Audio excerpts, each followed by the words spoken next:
What's up, everybody? This is DH Thorne. I'm pretty shot. It's been a long month already. I still got about a week to 10 days left to go with my day job, working 60, 70 hours a week. So if I'm not my usual exuberant self, try to understand it's nothing you guys did. I'm actually quite all right. Tonight is an important moon. It is what is called the cold moon. It is the longest moon. It is the last full moon before the winter solstice. And in some ways, this is one of the most potent moons for endings and new beginnings and things of that nature. So this would be kind of a good moon to end things on. And starting next month, the next full moon would be a good one. The next new moon, I should say, would be a superior time to start things. I don't really have anything I want to end right now. But full moons can be used, of course, for virtually anything. The power of a full moon is pretty much universal in its utility. And most of my magic I usually use, when it comes to planetary or stellar or solar alignments and things like that, the moon is, to me, the most important. But also, to a certain extent, planets as well, but usually only if I have the time to really pay attention to it. Others will vary. They tend to flavor the energy of rituals. They tend to flavor the energy of situations. But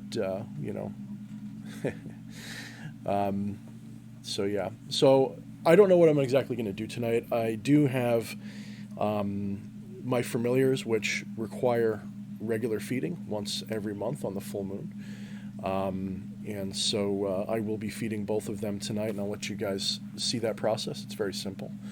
So we got a few people who've joined us already. I'm not going to be doing a lot of interaction with the audience at some point. If I do decide to go into ritual, I have my consecrated candle set up in case I want to scry. I kind of have something in mind I'd like to try to do. And we'll have to see. We'll have to see where it goes. We'll have to see how the energy feels. I'm not my usual self. This day job is pretty toxic right now. So that's definitely something I want to get rid of in my energy field right now. And just doing a ritual can help with that in a lot of cases. So I see we have Seeking Serpent 6. He says hello. And we have Hecate Nightwolf also saying hello. Stevie 6 saying, hey, everybody. Patchwork, brother, what's up, my friend? I have not seen you in ages, although I see you on Facebook every now and then. Diamond Antenna, yes, I'm glad you're here. Good to see you. Edge of Nightfall, the hood my wife actually made me. This is it's both a fashion statement and it's a ritual robe. I use it for both. It's sleeveless because, mercy is for the weak. I'm Cobra Kai, baby. But in all seriousness, I like sleeveless robes. I think they look cool. So Diamond Antenna says, with nothing prepared, what is something one can do tonight that is simple? There is no preparation needed for basic channeling, scrying, communion. You can light a candle and make an offering. You can call a spirit at any time. All you need is a sigil and an intention, and it's usually pretty straightforward. You don't really have to have anything major planned. Consider it like an observation. But it's also really whether you treat these things in a religious, worshipful way or in just a magical way. I have found in my own practice, I don't really worship anything, obviously. I'm more of a student of philosophy and mysticism, and the spirit world is an element of, we'll say, inspiration for me. And it is certainly a mechanism through which I work magic, and it is definitely a way that I learn magic. But it's not like I don't sit down and worship these things, and I don't give them regular offerings necessarily. But the exception would be my familiars. Generally speaking, if you have a familiar, if you have my book, okay, Become the Maelstrom, you will see at the end of that book, part of the bonus content is acquiring a familiar. And in that particular that particular version of it, I recommend using Malphus, but you can use a whole laundry list of spirits to get a familiar. Virtually any higher order spirit can give you one. And if I start yawning, it's because I've been awake since 7 o'clock this morning. It's now approaching midnight, and so I'm a little tired. So if I start yawning, try to understand. And you can also do, that's another thing to keep in mind. You can do these kind of rituals at any time in terms of your own personal, like if you're tired. Sometimes certain kinds of ritual are better when you're tired. I remember one time when I initially was working with King Paimon, I had a very similar setup to this. I just had a candle lit and some incense and some things prepared for him, and I sang to him, and I called him in, and I watched the flame, and I got his presence, and I just kind of drifted off into kind of like a wakeful sleep, if that makes sense, and I had all kinds of visions of him, and I kind of went from there. But certain things you want to be awake for, obviously. Let's see. Patchwork says, I'm going to feed my watcher around 3 a.m. tonight. Got to wait until everyone around me is asleep. Dude, I hear you.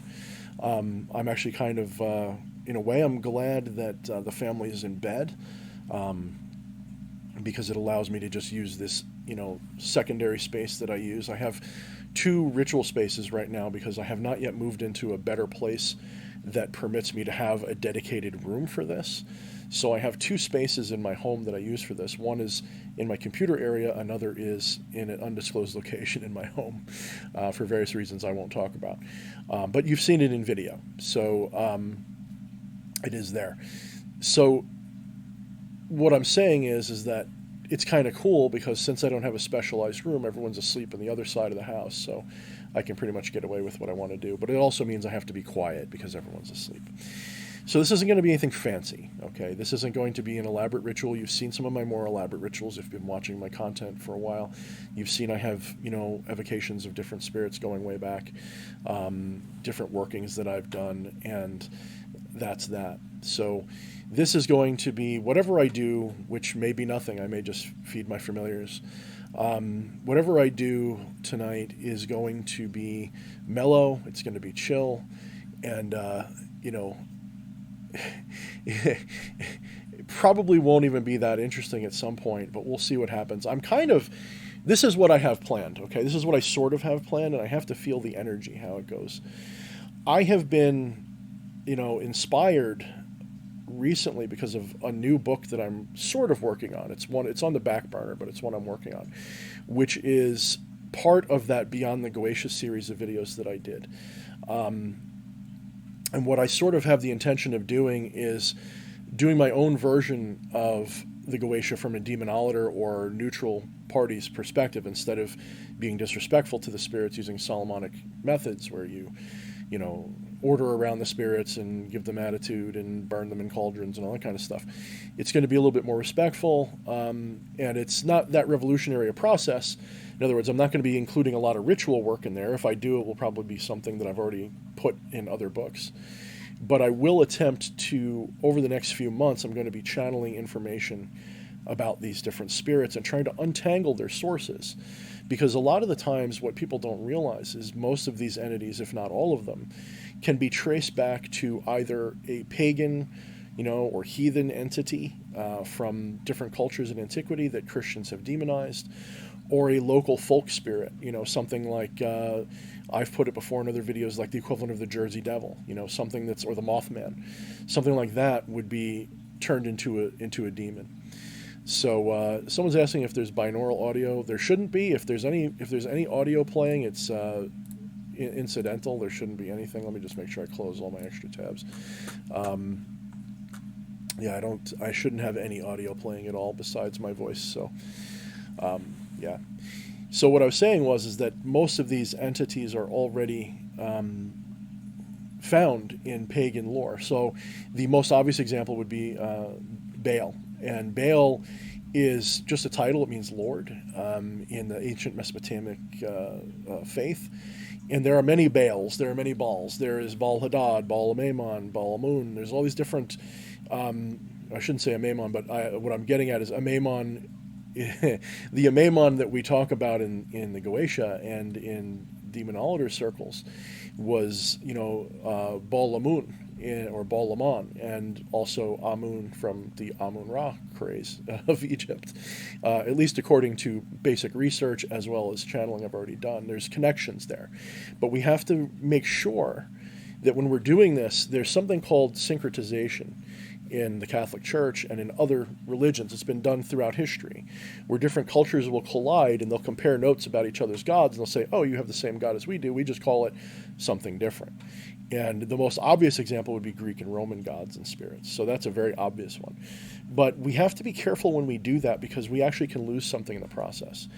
These entities, the ones that we work with as demonolators or demon sorcerers in my case, are genuinely and generally appearing to us in the way that they do, yes, partially because Christians have demonized them, but it's also something useful in that twist, in that dark aspect. You're seeing a part of that spirit that is no less real, okay? It is a little occluded, and that's something I want to fix.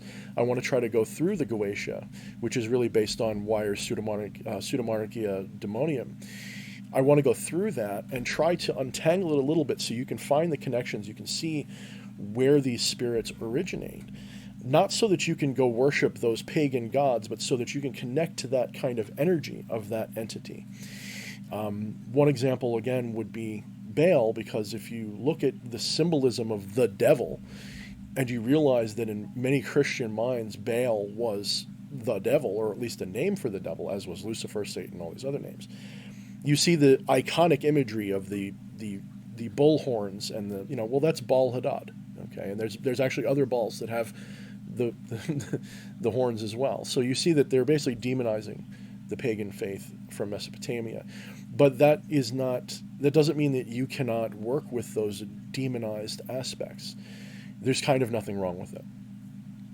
So it's 11:57. I still have some time until the actual we'll say highlight of the 12/12 moon, the cold moon, but I'm not really going to go by that. There's times I have been very finicky in particular about what time to do everything, so we're not going to really do that. I'm pretty much just going to go by feel. So before I get into anything, does anybody have any questions or anything to put me in the mood for what I might do next? Oh, I didn't actually tell you what I was planning on doing, did I? There is a spirit in the Goetia that there is virtually nothing known about. That is to say, in all of my research, scrounging around on Google and YouTube and everywhere else, there doesn't seem to be any consensus or information about the demon Ziminiar or Zimamar, or there's a couple different ways you can say it. Now, this demon, many people have said that it is Egan from the other, sources, like I think it's Abramelin and some other things, that it's actually that spirit because it's the spirit of the north in the cardinal directions that is used in the Solomonic system. And there's different, we'll say different people have different ideas of which spirits go where. And you guys have to also understand that when the Ars Goetia was written, and Ars Goetia just means sorcery, basically, a book of sorcery. When the Pseudomonarchia Demonium was written by Joseph Ware, or Johann Ware, I always forget whether it's Joseph or Johann, he intentionally left out a lot of things. He left out, I believe, about 8 spirits or 6 spirits, and some other things because he didn't want people to delve into it, because at the time, obviously, people were getting burned at the stake from some of this crazy stuff. But let me just tell you that there is a lot of confusion, and there's a lot of mistakes, and there's a lot of things that are right and wrong. One thing I would like to make sure you understand is the idea of different demons or entities being the sole proprietor of a cardinal direction is kind of bogus, because different cultures have different ideas about this, and there's different elements and different things that are involved. So whatever ones you see in any form, whether it's the Ars Goetia or the any other books, that talk about this, you are welcome and encouraged to go with the ones that make the most sense to you. When I do use the cardinal directions, I often use the elements instead, or I'll use the watchers, or I'll use something like that. I'll invoke the names of entities that I have close connections with that are upper echelon spirits, things like that. But you can, of course, go by the book, and you can go with whatever list you want. One of those lists includes this spirit, Zeminiar. And there's virtually nothing known about him. And every thing I've researched, every book I've read, maybe I missed something, but I've never been able to find anything about this spirit. Not what it looks like, nothing. Just the supposed direction that it's supposed to be for. And that's about it. That's really about it. So we'll see what happens. No promises. I may not actually get anywhere with this. You may just end up having a video of me staring at a candle for a little while. So if it gets boring, forgive me. I will not be responding to chat things until I am done or comfortable. So this may take a little while. So get some popcorn, I guess. So just give me a minute. I'm going to go to a black screen for a minute just so I can refocus my attention a little bit and kind of get started. So I'll be back in just a moment. Don't go anywhere. You'll probably still be able to hear me, of course.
Before any proper work can begin, it is very important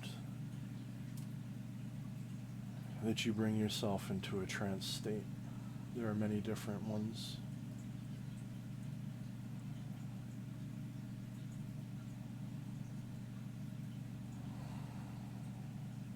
It can be difficult to speak when you are settling in.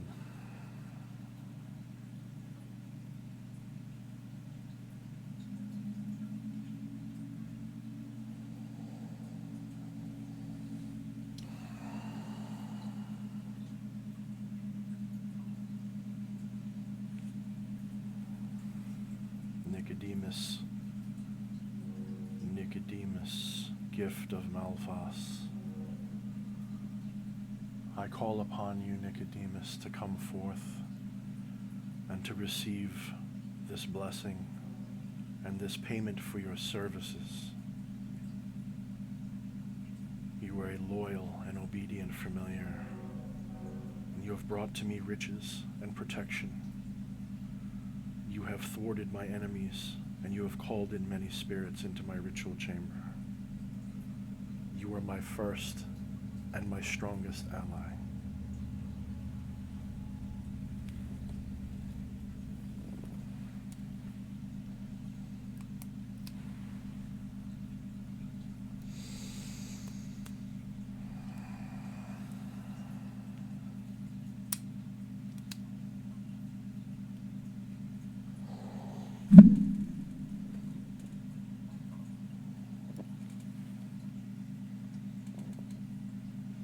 Nicodemus, receive this energy.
Unta, gift of King Paimon,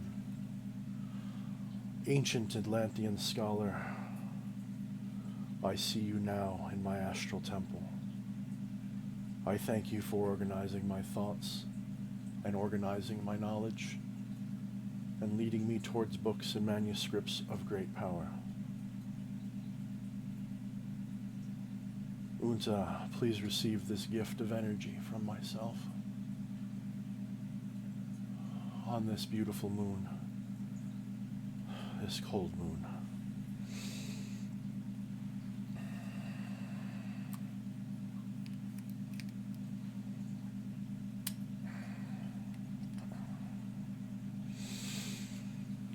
This gift of blood and honey.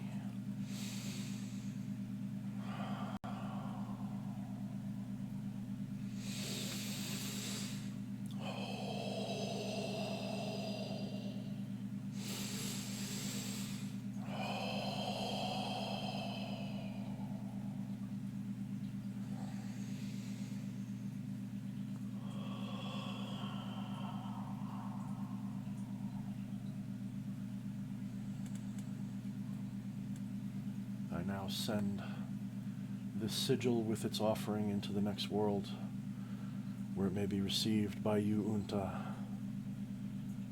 Take it with my gratitude.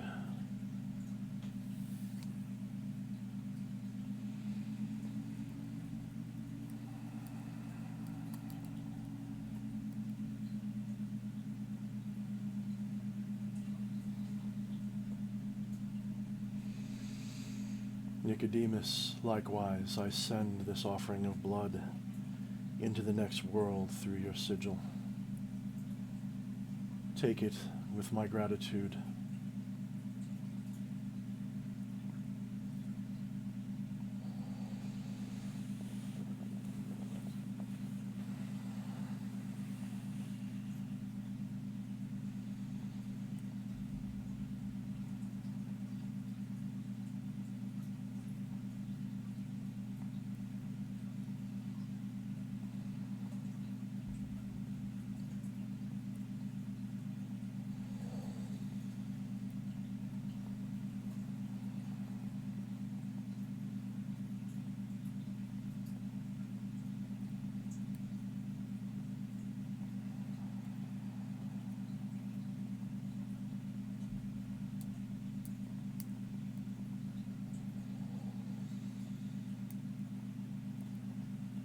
Nicodemus. Nicodemus, I intend to call upon a mysterious spirit, a spirit about which nothing is known apparently in the world. I wish, I demand, and I require that you, as my familiar, guide and guard this operation.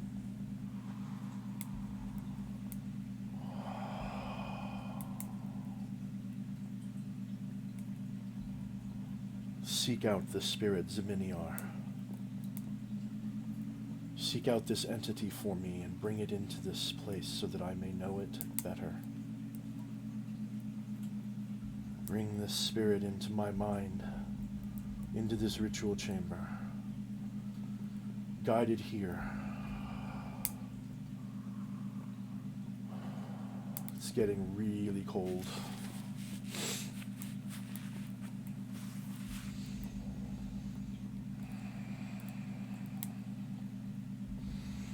I don't know if you guys can see this. The hair on my arm standing up.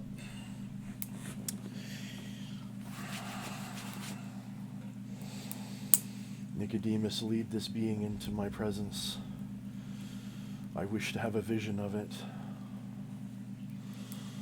Bring it forth into this chamber so that I may know it.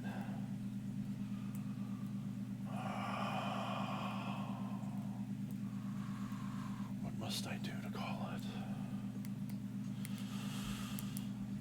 Zeminiar. I am I na a ra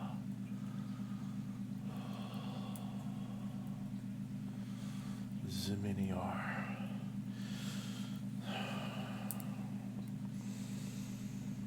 Zeminiar, what are you?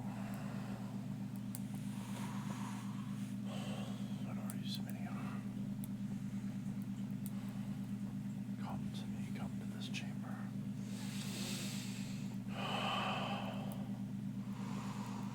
I call you forth, Zeminiar. Come into this chamber. Come into this chamber so that I may know you. In the name of Lucifer, the morning star, I call unto you. In the name of King Paimon, I call upon you. Are you Aegon? Are you Aegon of the North? What are you? No. I'm seeing bright eyes in the darkness.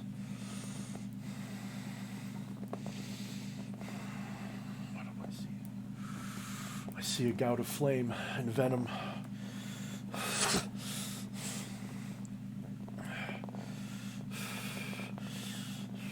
It's dark, it's cold. Zeminiar, what are you? I'm feeling draconic energy. I see many legs. I see a serpentine body. I see black and gold. I see a hoard of power, of treasure, of energy. I see serpents. I see so many serpents. I see ice and fire. I see hail. I see storms. I see earthquakes. I see caverns rocking and breaking. I see Aegon. His tusks. I see his fangs. I see him atop you. I see him. I see you both. Aegon and you are one. You and Aegon are one, but you are not the same. Zeminiar is your Aegon.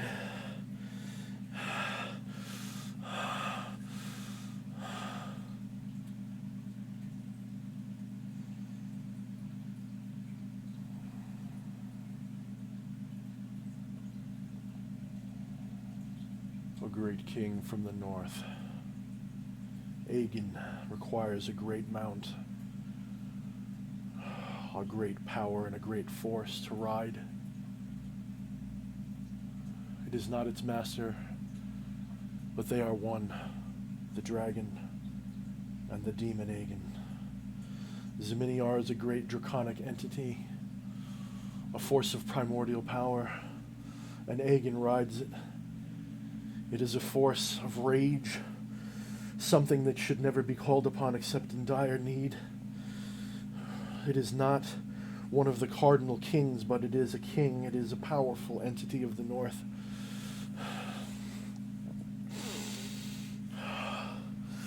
Nicodemus.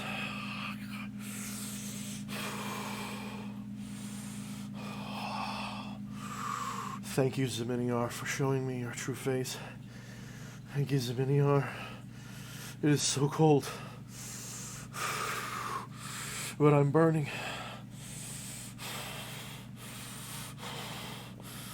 Thank you, Zeminiar, for coming. I shall make offerings into your honor. Thank you for giving me your gnosis. Reignite the fires of my intent.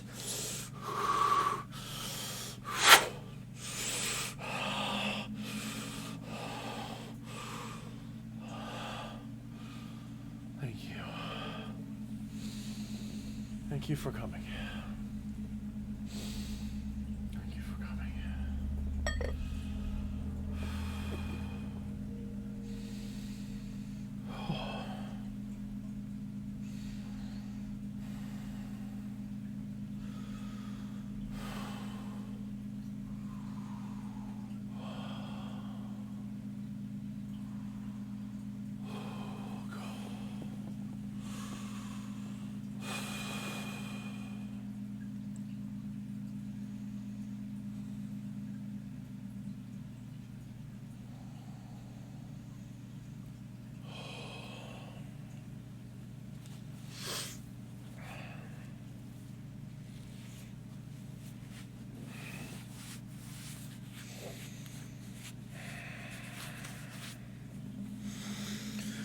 Zeminiar, if you are still here, I invite you to remain with me as long as you wish, to pour into me the gnosis of your truth, of your power.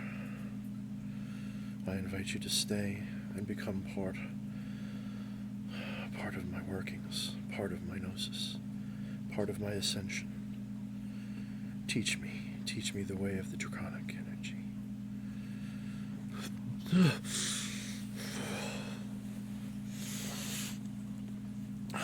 All right. Okay. It is still really cold in here. I don't know if you guys could see it before, but the hair is literally like pow. I'm going to get another close-up if I can. Freaking hard for me to stand. I don't know if you guys can see that, but the hair on my arm is standing straight up. I am freezing cold. They do call that the cold moon.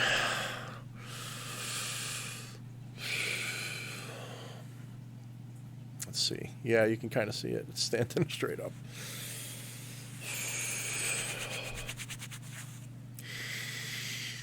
All right, guys.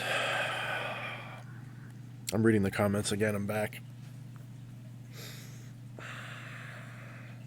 It's still, the spirit is still here. I still feel it in the room. I feel it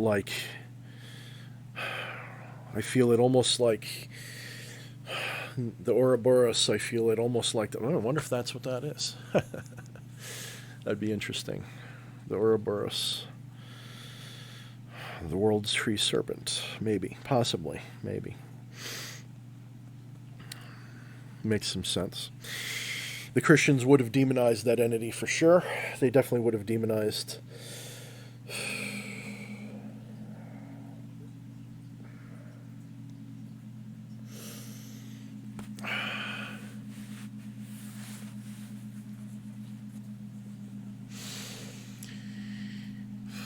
All right, guys.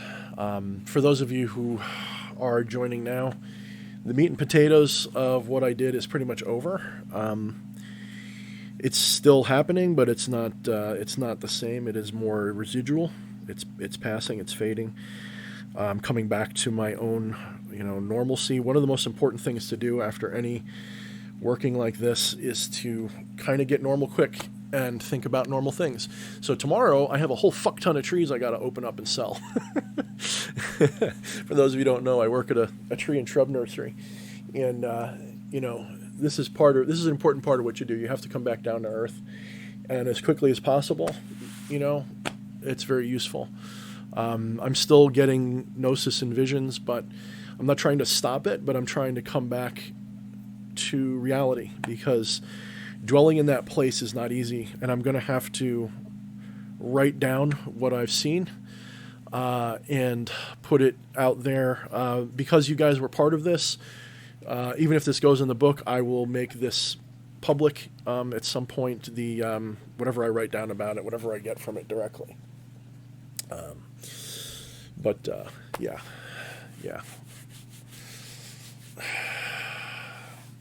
So someone is saying that Christians are the worst to me.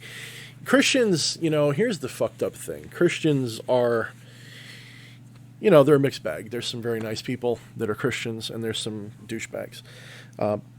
Christianity is, God, my stomach's really upset right now. It's like I ate something that's disagreeing with me, and I haven't eaten anything in hours. Christianity is a poisonous mind virus, as are most organized religions, for pretty much all of them, really. And Judeo-Christianity is one of the biggest offenders, simply because it perverts and destroys and takes what was once sacred and holy and important and powerful to the human condition and turns it into something evil to be destroyed. And yes, Bradicadabra, I am absolutely a Luciferian Xmas tree salesman, and it is hilarious because occasionally I will, we'll just say that I don't get along with a lot of those people that come in. Essentially, as we're talking about Judeo-Christianity, it's, they're worshiping a very ancient Canaanite god that was once a cult in the same pantheon of Mesopotamian Semitic entities from Babylon and before. And El, of the Elohim, Yahweh and all this, El is above them. They're still worshiping a Canaanite entity, whether they realize it or not. And this entity is, still of that current. It's just, it has become bloated and powerful because of all the energy it's absorbed from all the prayer. Patchwork, you're actually pretty exactly right. It was definitely glowing gold eyes, kind of orangey gold for me.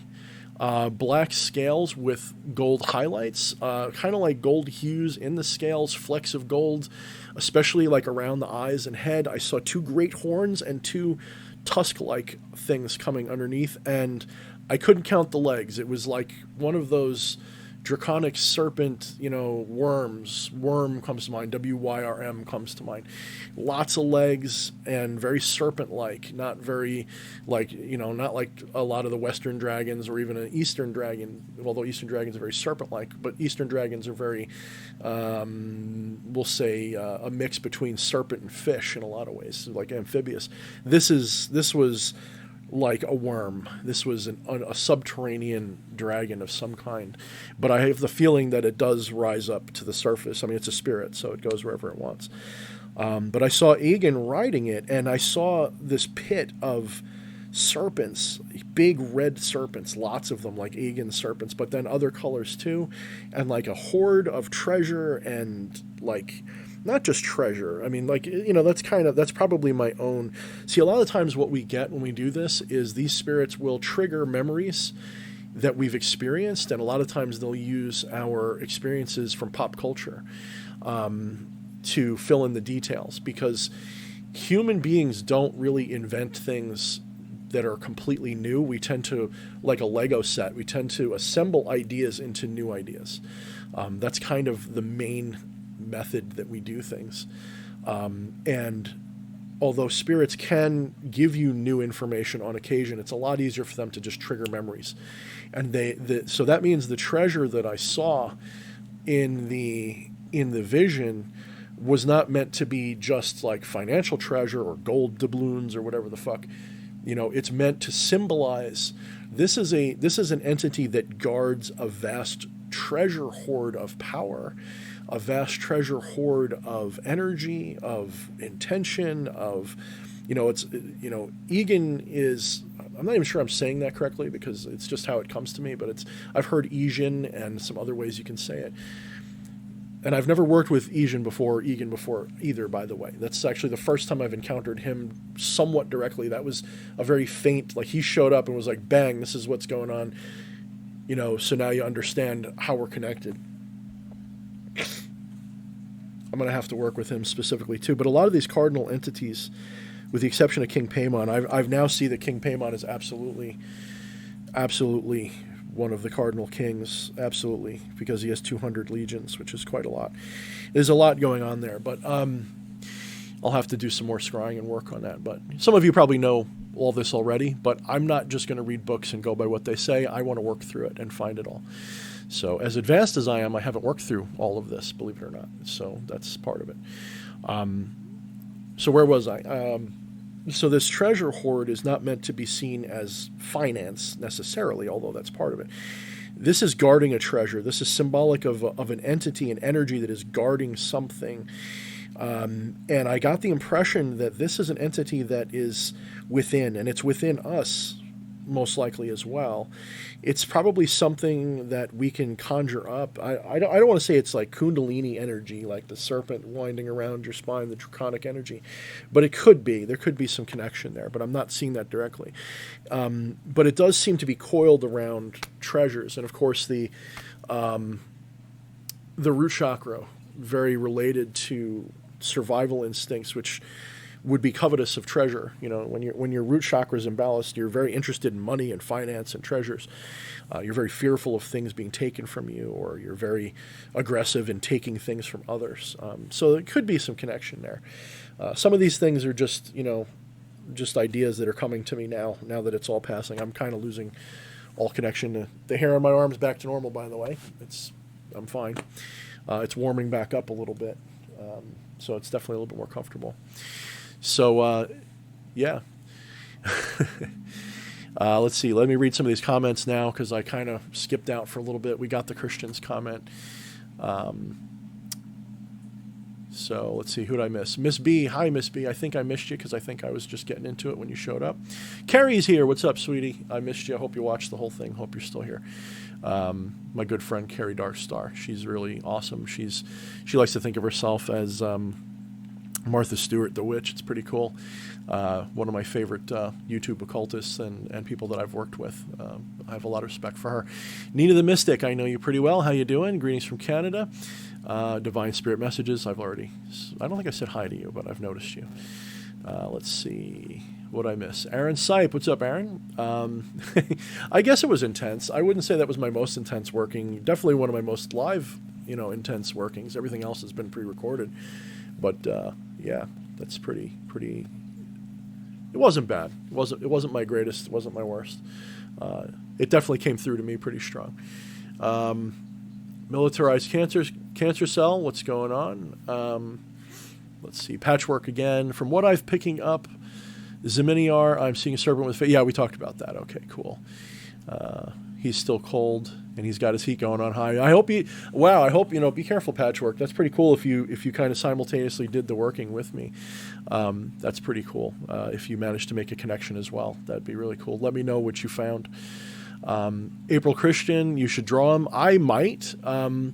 My drawing ability is still okay, but over the years, because of kind of like nerve impingement and damage in my arms from the work that I do, it's kind of painful and tedious for me to draw. So I can sketch okay, but I really I don't just draw anymore like I used to. There definitely was a time I would have just drawn it.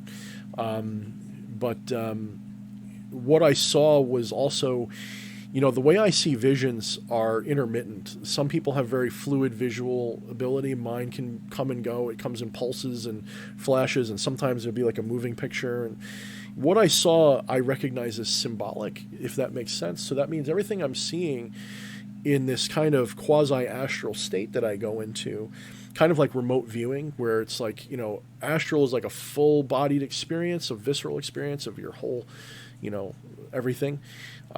Whereas remote viewing is more like just a vivid daydream or imagination scenario, and that's how I do most of my work, because I kind of can't astral project anymore because of sleep apnea.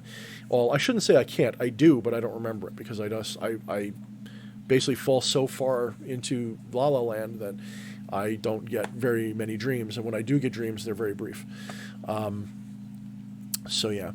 But my ability to draw it would be fine, but it would be I'd be kind of inventing parts of it as I go, only because a lot of what I see is symbolic. So I will see a flash of horns, flash of tusks, I'll see the eyes, I'll see the colors, I'll see like a close-up of the scale shimmering in the gloom, I'll see this gout of flame that burst forth that was like poisonous flame. I can't really describe it. Probably, almost like the way Asmodee is said to have, horrible breath, kind of like that, but also flame. Just these kinds of things. And these are, like symbolic things that I see. So, I'm sort of piecing it together and picturing it again after the fact. So it's a little different. Let's see. More comments here. My sister's a Christian and a pastor. She won't step foot in my house.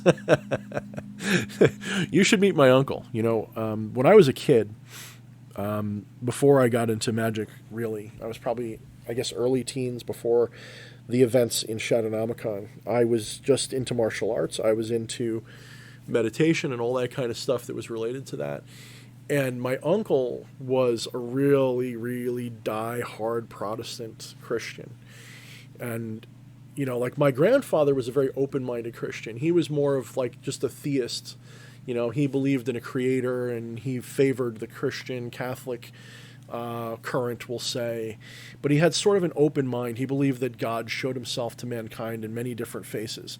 He used to say, well, if the devil can have many names and faces, why can't God? That kind of thing. So he would be of the mind that, primitive people saw God in their own way, and it was valid. So he was the kind of Christian Christians should aspire to be like, if they're going to be that way. Not that I'm saying it's great, but if you're going to be that way, at least he was the right kind.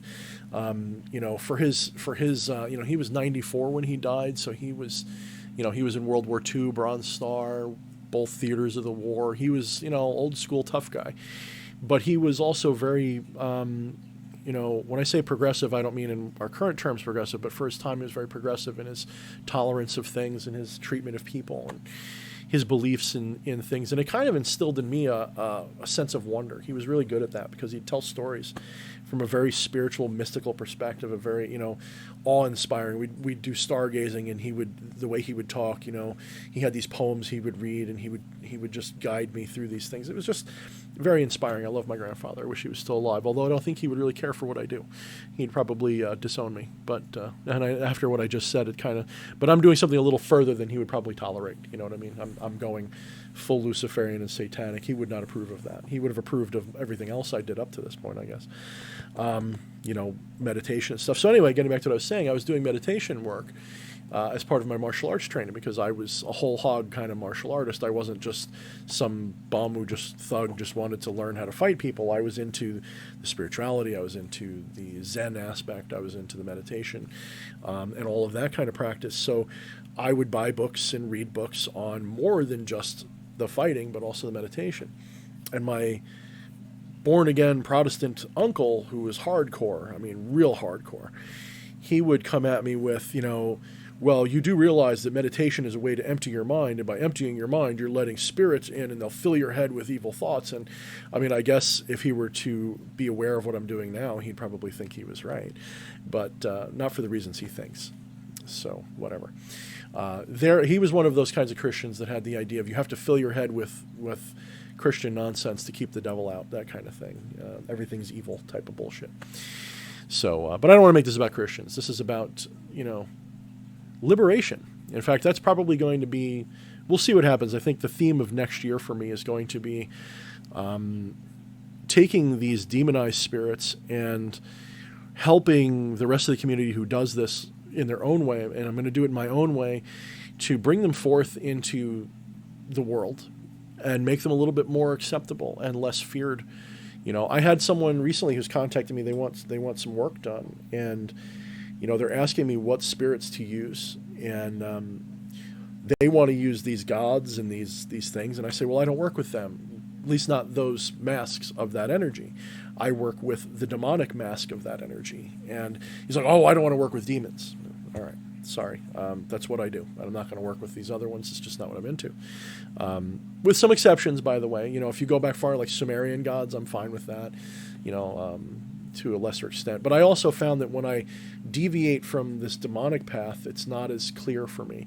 I tend to get more choked up and kind of my energy wavers. I don't get into this current of demons. The demonic aspects is what I am meant to cover for at least the time being. So in this next year, I'm going to be hopefully doing more work to bring these spirits forward into the community, and not just our community, but to hopefully, we'll see what happens. I don't want to dip my toe too far out there, because then I'll get attacked by all the Christians in the world. I don't want to do that right now. I'm still too small. All right, let's see. Maybe the black serpent of the subconscious and the treasures of self-gnosis. Aaron, that's a very good observation. Very likely, or at least that is definitely part of it.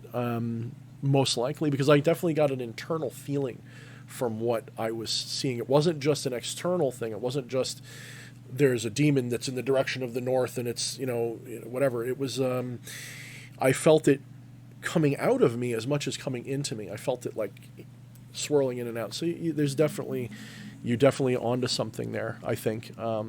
With future workings, maybe I'll clear it up. We'll see. All right, that's a big name, so I'm just going to say, hey, Conjure Witch. I think I know you. Yeah, Conjure Witch. I think you added some extra names on the front of that. Ali Halakim, what's up, my friend? I don't think I've ever met you. Thank you for the highlighted D.H. Thorne. What's up? Nina the Mystic says, that was awesome. Thank you for this, and happy full moon. Absolutely. This is a powerful full moon. I wish that I didn't have to work tomorrow, because then I would have probably done a full-blown ritual setup, and I probably would have pre-recorded it, but I kind of like doing this live version. This wasn't bad. So, let's see.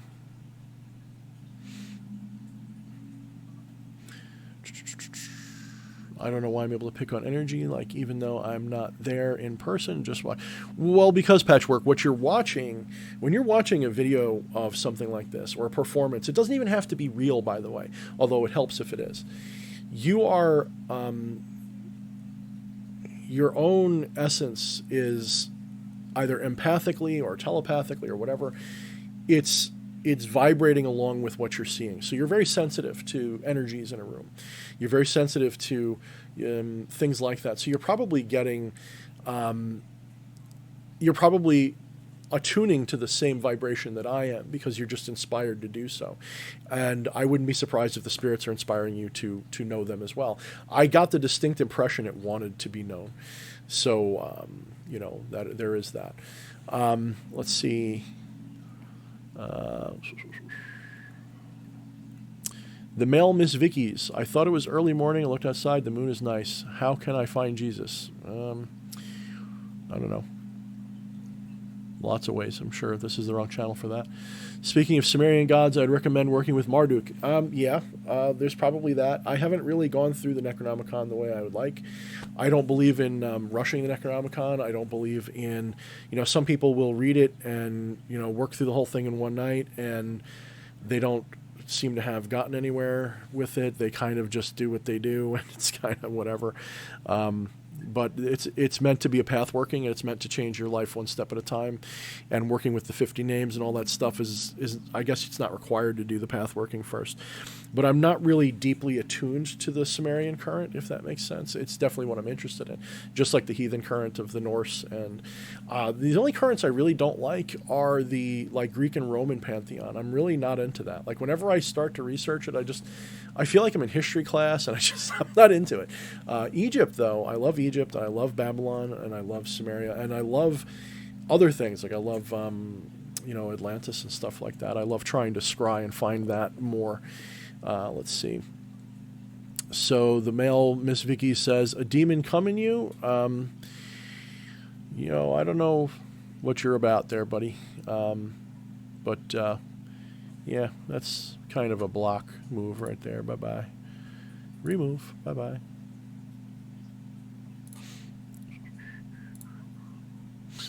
All right. So anyway, Seeking Serpent says, "Yeah, it was cool to see you too." Tiamat, yeah, that's another one. Because there's angles of there's definitely angles of that current that I do want to connect with in the long run. But I've got to work through this Goetic thing for this Goetia thing. I always say Goetic. I think that's incorrect. I think it's supposed to be Goetia because it means sorcery. But Goetic is like a Thoranism, but I think there's a lot of people who use it as well. Anyway, let's see. Yeah, Tiamat is the mother of demons, dragons, etc. It would be interesting at some point, but again, that's a current that I'm not really focused on right now. Maybe in the future I will. And obviously from Sumeria. I actually recently finally read / listened to the Epic of Gilgamesh. That was a really interesting story. There's so much interesting symbolism there from an occult perspective that, we're talking about a pre-flood and a flood story and all of this stuff, and all of these things that come together. And I'm convinced that Gilgamesh is a story of a Nephilim, a Titan, a being that was enlightened, but not in the way, like, he wasn't intellectually enlightened the way like an ascended master would be. He was born of divinity. He had that Nephilim spirit, if that makes sense. Supposedly, according to certain entities, I am of a bloodline that has that, but we won't be talking about that much because my personal identity will never likely be revealed. Let's see. William Anderson, what's up? Sorry, stepping in the middle. No, it's okay. Just make sure if you're interested in this stream, rewind and watch from the beginning because there was I did a slight channeling of a spirit there. Nina the Mystic, I appreciate that. There's not too many people here, commenting right now that we need to do that, but I will definitely consider that for the future. When my wife is awake, she often does that. I think she's asleep now because it's just got work tomorrow. But I do appreciate that. I will definitely consider it. PM me on Facebook again because I know I've spoken to you before, and we'll talk about it. Let's see. Yeah, take your time, Patrick, with the Necronomicon. It's. I think you are meant to savor every gate of the Necronomicon because they each teach you something. They each teach you things about yourself. It's almost like walking the cliff, working with the Qliphoth and all of that stuff. There's a lot going on there, and that's coming from someone who's never done it. And I already feel that. I already know that, and so that is definitely something. Take your time. Will Van, hi DH, you said you have a certain attraction to the Egyptian pantheons. Do you have any experience with Set that you care to comment on or opinion on Michael Aquino's work? Will, I do not at this time. When I say I like it, I don't know much about Egyptian pantheons yet. Some of you may know that my talents are not in being a bookworm or in studying or research. Or I should say it is, but I'm kind of behind because I took about 20 years off of this practice, and I only got back into this last year. And so a lot of what I know is either stuff I learned from like the 90s that kind of forgot or whatever. And we're talking about the specifics of things like that. The specifics of how things are done and the mysticism and the spirituality angles and how to be a medium and all that stuff I never lost. That's still there. But the book learning I'm still catching back up on, and I'm not interested in just going over the same old tired things any more than I have to. I tend to research cultures and religions so that I can understand their perspective, and so that I can look for the source energy for the demons that I work with, if that makes sense. So if I see a demon that I can trace back to a god from antiquity, then I use that to help, help me connect with that entity a little bit better. So that's kind of the point and the reason why I do the way I do things. So no, that's my way of saying no. Yeah, when I say I'm behind, it's again, I'm behind in the book learning. I think a lot of you guys don't realize that your power is not that far off. It's, probably the most important thing. Let me put my arm things back here so I can get comfortable. Probably the most important thing, if you are going to master any of this stuff, is not necessarily reading gobs of books and memorizing them. That is one path to enlightenment, because in this kind of impossible task of learning all the correspondences and learning all of the meanings and learning all the entities and learning all the histories, you kind of begin to blur, and you begin to see the unity in all things. You begin to see the source in all things, and you take that next step into oblivion, basically. And you don't have to do it that way. You can have that step into oblivion first. It's kind of like why I am so into Zen, but not only Zen. I'm into Neoplatonism. I'm into all of these different monist and different ideas, panpsychism. What's his name? Donald Hoffman, who has this cool idea about the way we view reality as a desktop operating system and all these things. So there's a lot of things out there that if you follow them, if you follow the breadcrumbs, you can find your power. And then I find it's kind of like the old Karate Kid movie. You have Mr. Miyagi, and he's teaching Daniel, the basics through stupid mundane tasks, and he doesn't even realize he's learning the art, so to speak. And then he goes and he wins a fight, because it's really about the simplicity. It's really about the basics. Well, doing what I did was I had done a lot of the research to a point. I had gotten to a point. I mostly focused on the shadow current as a young man, and I developed my skills in that. And those skills were mostly revolved around a combination of my own form of chaos magic, which I didn't even know was chaos magic at the time. I just knew it worked. I didn't even know about Osmond Spare or any of that stuff. That was all new to me. But my source were the spirits, and they guided me in what I did, and they helped me to understand what I was doing. And then as I got older, in my I guess late 30s or in early 40s, yes, I'm 43. Most people don't realize that. I'm not a youngin' anymore, although I kind of look it. I found I began to truly understand that I already understood Eastern mysticism, because it is what I already believed. I just didn't have it untangled. And I found a guy named Alan Watts, who died not that long, not too different from when I was born in time. And he's kind of like my if I was ever to claim necromantic ability, that would be him, because I've definitely channeled his spirit by listening to his videos and understanding what he's saying, and I really definitely got an impression of what it was, and he helped me untangle things. And so what I'm saying is that instead of mastering the bibbidi bobbidi boo, which is the fun part, I guess you could say, I mastered the basics of mysticism first. And when I say mastered it, that's kind of a taboo in most cultures. You don't say you mastered mysticism, but I had my epiphany. I had my moment of Zen, if you will. I had my moment of Satori. I had my moment of unity with the universe. For a brief instant, I understood.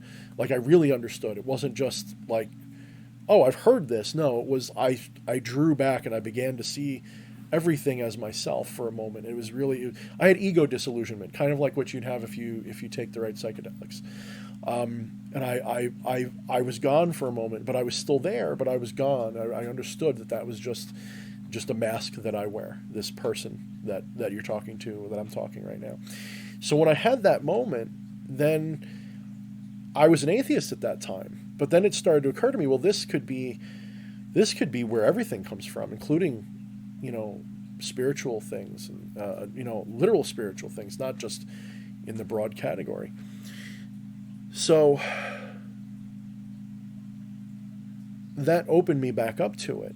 And when I began working with spiritual forces again, and I started just dabbling with magic just to see, it was like, Alan Watts had done this lecture, and he had said something along the lines of, you may not believe in it, but go to these temples and light the incense and say the prayers and have fun. It's meant to be a celebration of a divinity, of a truth, of something important to humanity, of something important to the universe.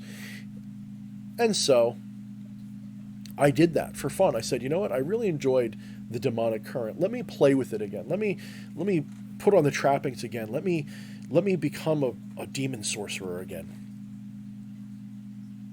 And when I did that, it was like an alcoholic that hadn't had a drink in 20 years. I fell right back off the wagon, man. I became, it was almost instant. The first ritual I did, I had such a strong reaction and response from the spirits that there was no denying it ever again for me. And that's why I came back. So some of you know that story, some of you don't. So a few more comments here. What's going on? Okay, Melissa asks a very good question. And you're welcome, Will Van. I always try to respond to people. I suppose maybe someday I'll have so many viewers at a time that I won't be able to, and I don't ever want to do monetization. But yeah, I might have to do super chats just to give people priority access, but I don't want to do that. Yeah. Let's see. Melissa Gura asks, which spirits for beginners are the best? Before you worry about spirits too much, make sure you're also doing your basics. Learn meditation and learn energy work. Make sure you're starting off with those things. They're very important. If you can't enter altered states, then a lot of what you're going to do is kind of going to be a one-way kind of communication. You're going to be talking to them and not necessarily experiencing anything back. You have to be able to enter altered states of consciousness, even if at a rudimentary level, even if only just for a moment, in order to get proper contact. Yes, spirits can communicate with you through poltergeist activity, things like that, tarot cards, whatever source of divination you want to use. But that to me is a crutch, and it's something that you should try to learn to be separated from, to use it more as a tool to supplement, not as the source of your information. So like when I use tarot, like if I do a consult with somebody and they want me to do a reading of them, I use empathy and telepathy and remote viewing and things like that to get an idea of who they are, what I need to know. And then if I see blockages or I don't know something, or if they're obtuse, some people, even if they're not a magician, can put up a shield and it's very hard for me to penetrate. I'll pull out the cards or my runes at that point and I'll start reading them that way, because it helps, it helps. But what I'm getting at is focus on your basics.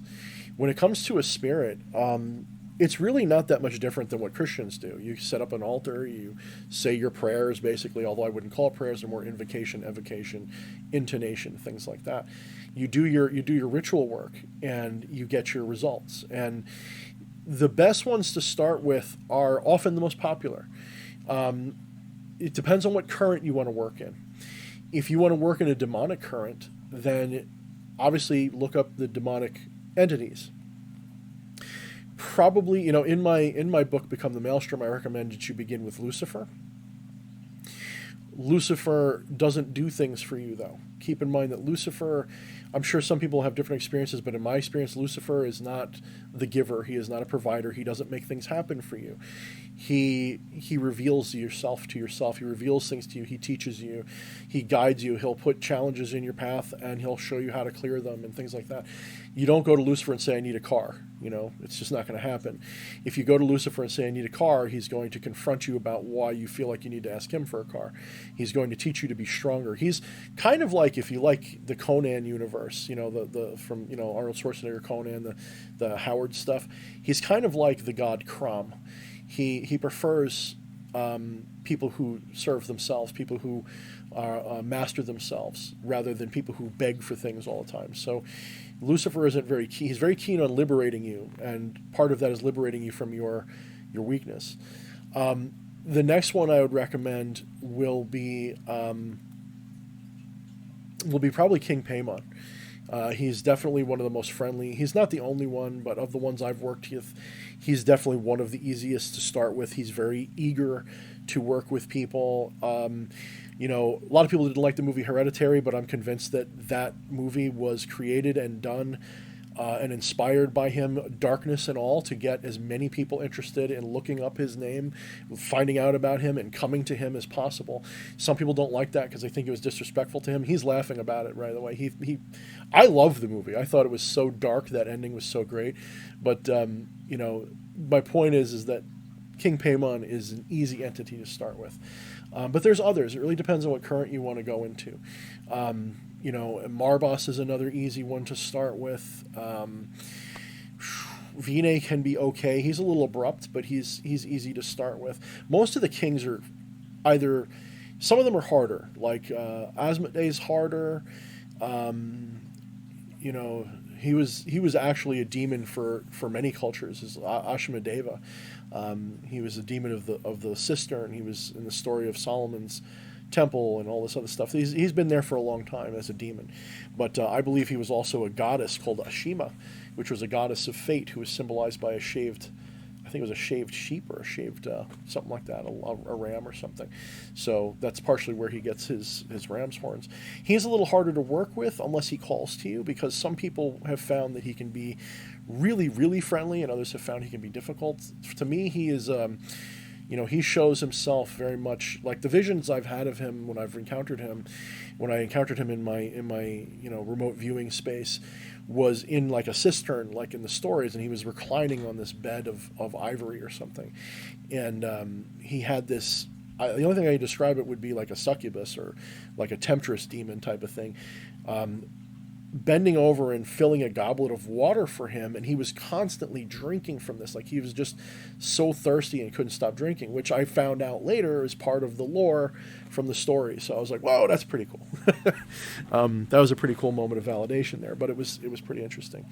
So definitely King Paimon, Lucifer, any of the 9 Goetic kings you can approach, but start with Lucifer if you're going to do that, would be my advice. Lucifer, if you have problems with Lucifer, then you'll have problems with others. And understand that Lucifer is kind of, my book explains it pretty well, and there's a lot of YouTube videos about it, but Lucifer is a name and a title. It's kind of a typo in the Bible. There is an energy form, an archetypal energy, an egregoric mask that is Lucifer, that covers this energy of cosmic rebellion and enlightenment, that kind of energy. And it has settled into the title of Lucifer. And it is a source energy where a lot of these other energies come from. This is why Lucifer is, even despite being a kind of a fake character in Christian dogma, it was an inspired character in Christian dogma. It was inspired by this energy and this entity. 100%. No question in my mind. So let's move on to another one. Let's see. Oh, someone asked me an interesting question. Yes. Aaron D., you know my heart. Yes, Japanese demons, Tengu and Oni. You also have Yaguai from China and the Kuei and all this other stuff. There's a lot of really cool entities out there. I definitely resonate more with the Japanese spectrum. Shintoism is something that I'm sort of in tune with just because of what I do. But definitely Japanese folklore and entities are interesting to me, and I am going to, sooner or later, because they see them often as not these wonderful gods, they see them as neutral or dark entities in a lot of cases. If Oni are interesting, they're almost like the Japanese jinn. They're very interesting entities, and I'm really eager to start working with them and see if they'll come to me here, see if I can encounter them.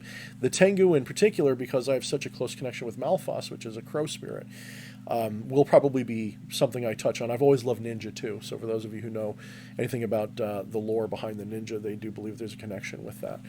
Let's see. Yeah, we're getting on in hours here, so I'm going to have to go kind of soon.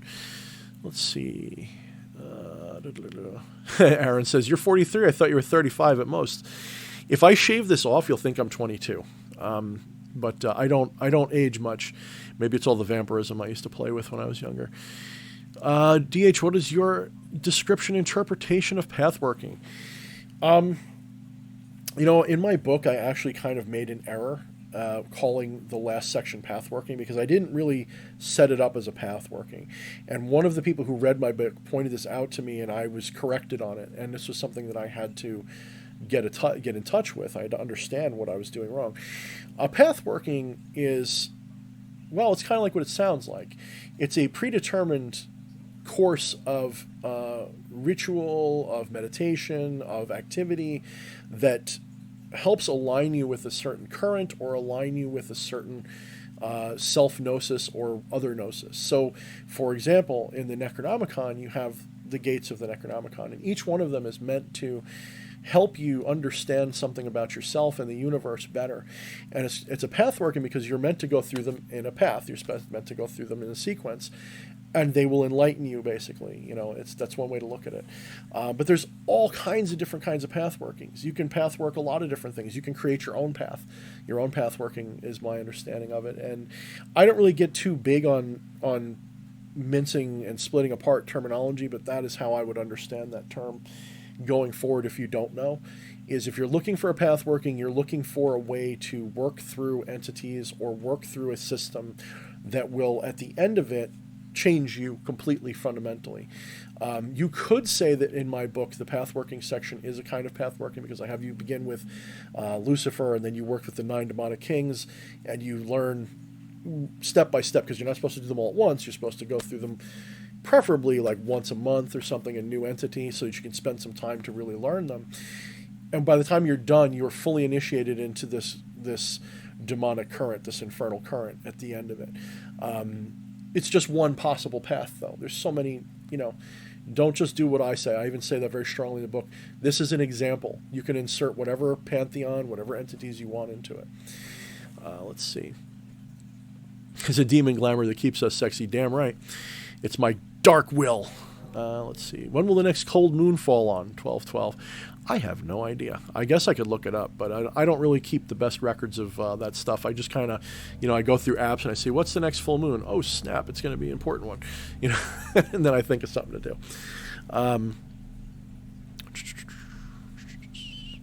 Let's see.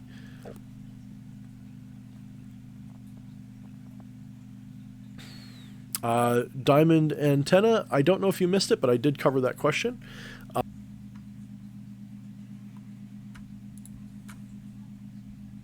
Nope, I think we're back. Let me just see. Nope. All right, there we go. Yeah, we might have, the connection might have dropped. Let's see. It says I'm streaming now, so I'm just going to assume that I'm still here. For those of you who are still here, I want to answer a couple of those questions, and then we'll wrap it up for those of you who are still here. I do thank you guys for having patience, and I thank you guys for showing up. I really do appreciate it. I don't know what happened. We got snow here recently. There's a lot of wind, and I might have lost some nearby. Some router might have went down. Ali, I'm sorry, brother. I'm going to just say Ali. Very true, DH. I'm a beginner. I tried to call King Paimon. I'm the only one that was talking. Absolutely. Please start with meditation and energy work and go from there. Diamond Antenna, the book I'm talking about is my book. You can go into the description of all my videos. There are links to my Patreon and links to both of my currently published books. It's Become the Maelstrom and Shadownomicon. If you're a beginner, don't touch Shadownomicon as a path or as a system.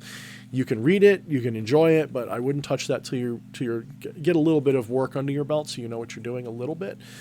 Start with Become the Maelstrom. It's a I call it a core book of magic. It's basically the core of what I do, and it covers most of the bases that you would need as a beginner to an intermediate sorcerer. To hit at depth levels, you're just going to have to practice and figure out your own path at that point. But I wouldn't recommend touching Shadownomicon until you're at least an intermediate level. You know how to contact spirits. You've had confirmation. You know what they are. You know what they feel like. Then maybe do Shadownomicon. Wait on that one. But Become the Maelstrom, you can do all of the stuff in there pretty quickly. I estimate, everybody's different, so I couldn't really give you a timeline, but my belief is that most people could, working with that book, it takes, if you're really committed to practicing what's in that book, especially the methodology part, doing your meditation and energy work, you will see improvements pretty quickly. And you can probably start the pathworking section pretty quickly after. So, and we had one more question I'm going to answer. Hopefully everyone's still here. Let's see. It is about temples. They say you have to cleanse it. Is this disrespect to a demon or spirit? What are your thoughts, sage or temple, etc.? Good question. Complicated answer. Complicated question. I am not superstitious in the slightest. What that means is that really a lot of this hinges on your belief and your intention and the energy that you're putting out into your astral space, into your energy work, into your such and so on. If you are in an environment that has a lot of dirty energy in it, it will color and flavor things that you do. Absolutely. But it's not necessary to cleanse and all of this other stuff to do anything. And it doesn't necessarily disrespect anything. These spirits are not petty. However, if you are lazy, if you are rude, if you don't have certain considerations for what you're doing, if you're not taking it seriously, it's not going to take you seriously. So, with that being said, I do recommend that you go to some kind of a fuss. You should set up even a rudimentary altar or circle or something. Don't even worry about like why necessarily. Use your own system if you must, but do something, okay? And if that means following a system, follow that system. Set up something, and definitely, at the very least, occasionally try to align the energies of your space. My personal practice is I like just leaving it as it is. The entities that I have come in, they are powerhouses. They sweep out things that shouldn't be there, or they absorb it. I have shadow entities which are very dark and dangerous, which I have to kind of keep in the corner. You know what I mean? I can't let them too deep into my life anymore, because I've worked with them enough already. I don't need to work with them that way anymore. But they will feed upon the dark energies of my life. If I have a fight with my wife, for example, they'll be really active that night, and I'll see them flickering around my house, and I have to focus. Sometimes the chills go up in it because you get startled. You'll be doing something, poof, something. What the heck was that? So there is that. But no, if you feel like you're offending spirits because you didn't light some sage first, you know what I mean? I don't really think that that's what's going on. I think you're offending yourself. It's kind of like, one of the systems, you have to take a bath first, and it has to be a specialized bath, and you can't have sex for months and everything else. That's for you. All of this is for you. The spirits are here already. If you face the corner or face a wall and close your eyes for a little bit and think about the spirit, and then open your eyes and ask yourself, where in the room is the spirit? And the first thing you think of is right behind you. Well, turn around. It's probably there. You may not see it, but that's probably where it is. It's already there. Okay. You have to understand that these things, it's not like, when you're calling them in, yes, you are calling them to turn their attention on you. That is true, because they don't always have their attention on you, but you're turning your attention on them. And that's really, it's not just 50-50. It's more like 80-20, because they will turn on to see you real quick if they want to. It doesn't take much at all. You just say their name sometimes, and bang, something will happen. I remember one time I was at work, and I was thinking of Malphas, and a crow flies overhead, and suddenly I have this thing happen. Boom! It didn't take anything. I just had to connect to him, and that was it. Other times I might sit there for 10 minutes going Malphas, Malphas, and the reason for that is because I need to connect to that energy and connect to that spirit, and that's that. So it says the chat thing isn't working, so let me see if I can reset that. And then if I lose you guys, because I'm going to hit the reload button. Let's see what happens here. Hopefully it works. You guys should still be seeing me. There we go. Yeah, I lost a whole bunch of comments there. All right, this will be the last little bit, okay? Whatever's up on the screen right now is what I'll deal with, and then that'll be it. Let's see. Yeah, definitely. Please go ahead and get that book. I do obviously recommend it. It wouldn't be bad. I do appreciate it. Anime Freak says, Jesus love you. Yeah, that's great. Whoopie-doo. Put this user. No, we'll just remove you. Yeah, hide user. Bye-bye. Yes, you can get it in print, Diamond. If you look on the links, just follow the links there, and you can get it in Kindle or print. Or there was a time you could get it both, but, definitely the print version I recommend more of both books, not just because I make like $1 or $2 more on them, but because they're just better. I like print books. I wrote them to look good in print, not on Kindle. As long as you can read it on Kindle, that's great.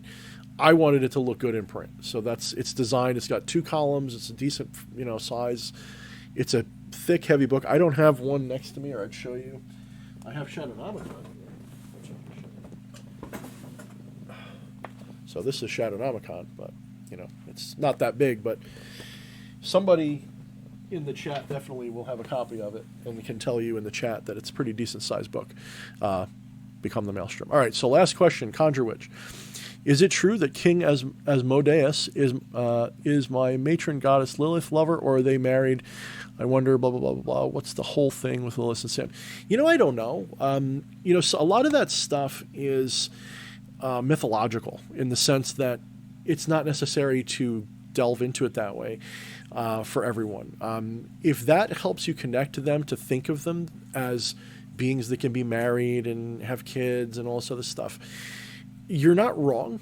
There's definitely an energetic reality to that, but I don't get swept up. That's too dogmatic for me. That's too much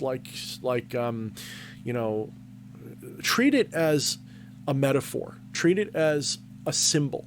So if you're thinking of Asmodeus and Lilith getting together and having kids, instead of thinking of it as they have these spiritual children and these ghosts and blah, blah, blah, blah, think of it as a merging of energies and intentions and elements about them. I'm going to tell you that certain things about Asmodeus don't really, and Asmodea, Ashimedeva, don't really jive well with Lilith's energies, because Lilith is very independent, and Ashmedeva is extremely jealous and kind of twisted that way sometimes. So you have to understand the mythology behind him is that he was, pissed off that this woman, went with men, and he killed them, basically, if I remember the story right.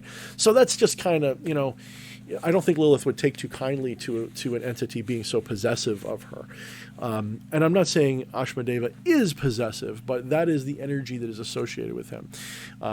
So, when you use Ashmedeva or Asmodeus or Asmodee, whatever name you like to use to invoke, it changes the energy. Whichever one you like to use, there's definitely, he's used in a lot of cases for love, romance, jealousy, things like that. He's definitely Mr. Steal Your Girl type of demon. That's definitely what he does. So yeah.